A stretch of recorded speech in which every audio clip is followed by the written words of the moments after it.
We just came from Easter, we just came from the month of Ramadan as well. And now Joshua Maponga really has some insight. He really has some ideas. He really has some things to say about Easter and how it was orchestrated and how Christians are really turning a blind eye on what really Easter is all about and what really Easter consists of and how it originated, and you're about to find that out on today's video. So without further ado, how are you guys doing today? I hope you guys are doing great and I hope you guys are doing well. Assalamu alaikum to all the Muslims, beloved saints as well who are watching this video. If you're new to the channel, subscribe to the channel and also hit the like button so that the video may become recommended to other people as well. Press the bell notification so that you're notified every time we post a new video. But without further ado, let's hear what Joshua Maponga is about to say.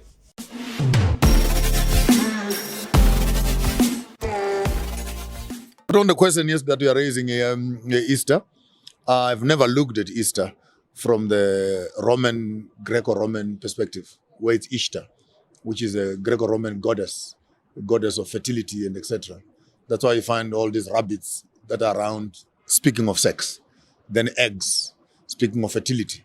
Then they make the children in Easter, and then the children will be born in December 25 or in the month of December. Then they would sacrifice those children.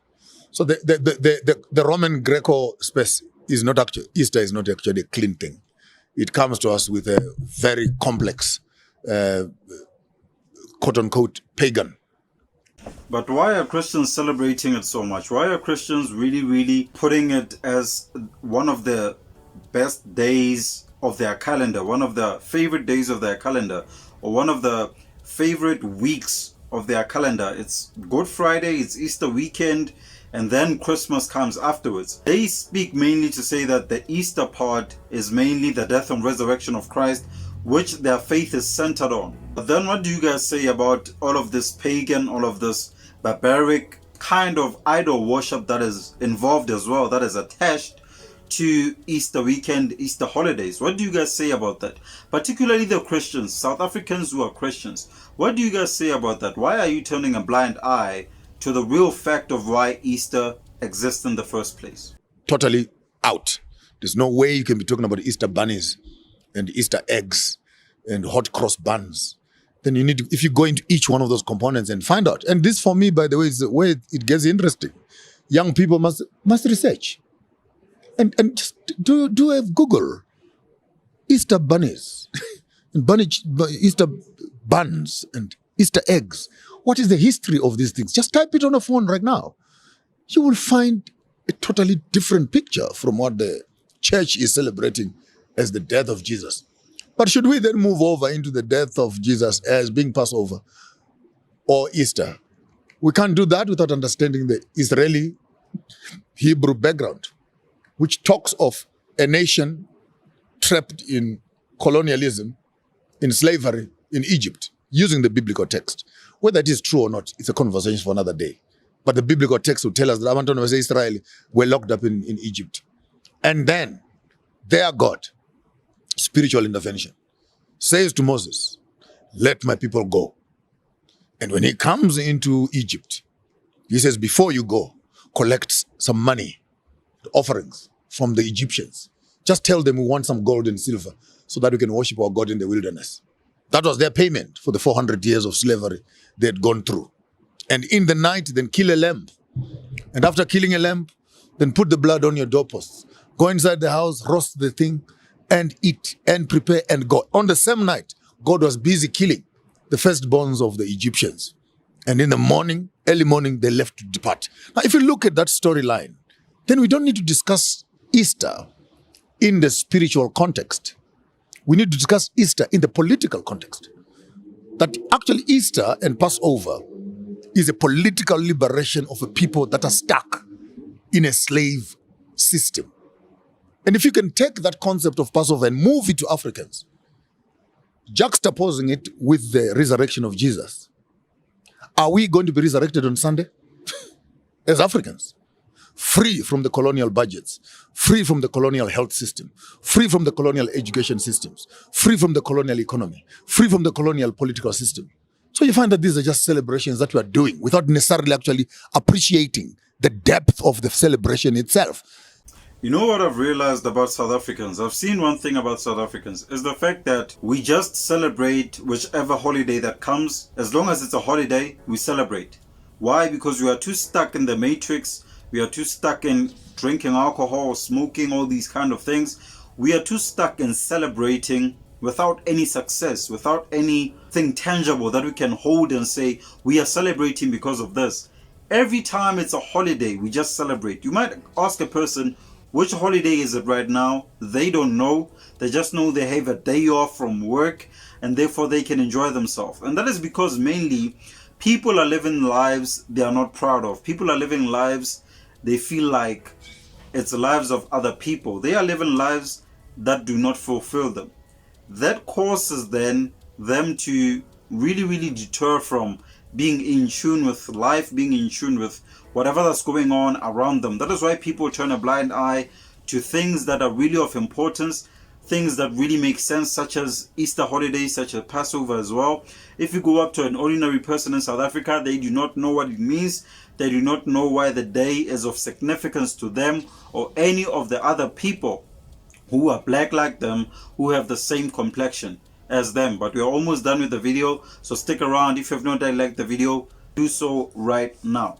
And I wish Christians would go back and ask, where are we now? We're in Egypt, on our own land. But we're slaves on our own land. So for me, Easter does not bring in the excitement and the euphoria of Jesus hanging on a cross, and Christians must feel sorry for that. It must actually raise in us a repatriation, a walking back of some sort, a living this to that, whether it is a mental walking, emotional walking, psychological walking, spiritual walking, political walking, but ideological walking away from Egypt. And beautiful part to our oppressors is that before we leave, we need payment for the years that you've abused us.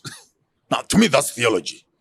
Because you cannot talk about liberation without restitution, reparations, and repayments. And the Easter concept for me, I don't even think a pinch of the ministers who are promoting the death and resurrection of Jesus understand the background of Passover. But should we decide to discuss it from the crucifixion of Jesus, again, as a philosopher, I stand back and I look and I said, so who has been crucified? Is the white man on the cross or is the black man on the cross? Who are the two thieves on the left? Are these not the Chinese and the Americans? And the Africans are hanging at the center. What does that mean for us as Africans? And who are the Romans? Who are the Dutch? Who crucified Jesus? Are we not struggling right now under the Roman Dutch concept? So has Jesus dropped from the cross? The answer is no. Jesus is still hanging on the cross with the two thieves who are robbing African people of their own resources. So, and pardon me, because this might actually throw you into the deep end. And this is my line of specialty in terms of theology. Yeah. So when it comes to interpretation, I actually feel that we are doing the text a disfavor by only looking at the cosmetic part of Jesus hung on the cross, he died, and he resurrected for us. But when you come back to it and say, how have we been crucified? Who has crucified us? Who is hanging on the cross with us? When are we going to go to be buried? Is there a resurrection? I see Africa being pushed into the dark continent, but I see the resurrection of a brand new morning when the African child is now waking up. The African Renaissance, the Pan-African movement, the grand movement that is now happening. So to us, Sunday is not a day after Saturday. Sunday to us is a length of time after a moment of crucifixion and burial of our culture and society into oblivion. Then early morning, there's a voice of the watcher shouting from the mountaintop, resurrect and awake and awake. And African children begin to put aside the clothes of the night, the pajamas of the night, and they wake up and come out of the catacombs of being a forgotten nation, and they can begin to live again. So when you talk about Easter, for me, you move certain parts of my spirit in the real sense of understanding where the continent is and how mysteriously that is extrapolated and duly interpreted and duplicated in the biblical narrative of what you call Passover and Easter. You know, there's a rise right now in African spirituality. There's a rise right now in people realizing what African spirituality is about, what African spirituality entails, and many people are starting to lean towards that, as much as the religion of Islam also is on a rise. Many people are becoming Muslims. Many people are reverting and converting to Islam. And this is really, really a good dynamic to see in a country such as South Africa, a developing country, a country that's struggling with many other things as well. It's very, very nice to see that we can be in competition as far as, you know, popularity is concerned between Islam as well as African spirituality. Because both of these religions, if I put it like that, both of them have really solid points. They really have solid points. They really have a lot of truth that is instilled in them. Christianity had that a while back, but right now it's taking a back burner.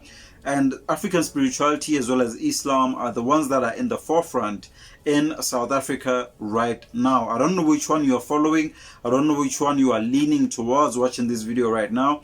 But I can tell you right now, both of these are on the rise, and many people are becoming aware of that. Many people are becoming Muslims, and many people are following African spirituality. That is why he's speaking about Easter. They are trying to create a holiday for Africans during Easter. They are trying to create something new for Africans during the Easter period, as they did in September during spring. There's a thing they do right now in African spirituality.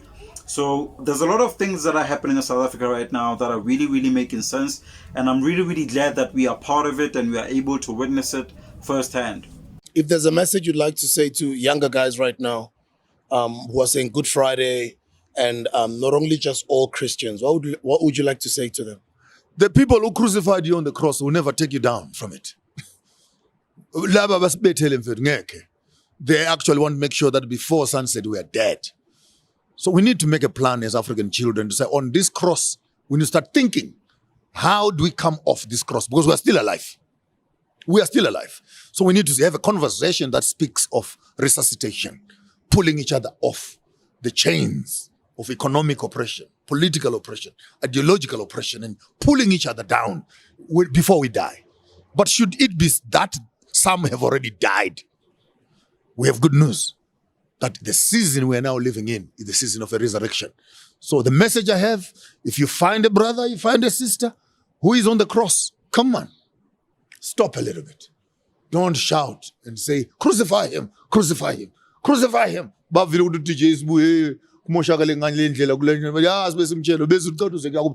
do the PhD situation of pulling him down. When you hear that a brother is hanging on the cross, when you hear that a brother has been crucified on the cross, I think we cannot go there also with hammers and extra nails to make sure hey, God is and I think for the colonial mindset, that sounds very, very appetizing. When a brother is in trouble, finish him off. But for me, pass over. Then it becomes deep. Pass over. Don't get indulged in the anger of the institutions and the systems. Crossover. When you see your blood, when you see your blood on my doorpost, when you see your likeness on my doorpost, when you see yourself in my melanin, and if you can see yourself, you cannot take a hammer also and crucify me. Pass over. Come on, brother. Pass over. There are many people in South Africa right now, they really see this guy as a hypocrite. They really see him as a hypocrite. They see him as somebody who really sold out from the Christian religion, really sold out from him being a bishop, from him obtaining qualifications in theology, from him studying the Gospels, studying the Holy Bible, studying religion itself, from Islam to Judaism to Christianity. People see him as a sellout for him really leaving religion and faith like that, for coming to African spirituality in the manner that he has done. What do you guys think about this? What do you guys think about him as a person, him as a brand? Because now he's established himself as a big brand, particularly in Pan-Africanism, particularly outside of the religious spectrum we saw him in before, which is Christianity. What do you guys say about that? Like the video as well, and then subscribe if you are new, hit the bell notification. Also suggest videos you want me to react upon. Hit me up in the comments, and then we'll meet again next time with the next reaction video. Much love. Peace.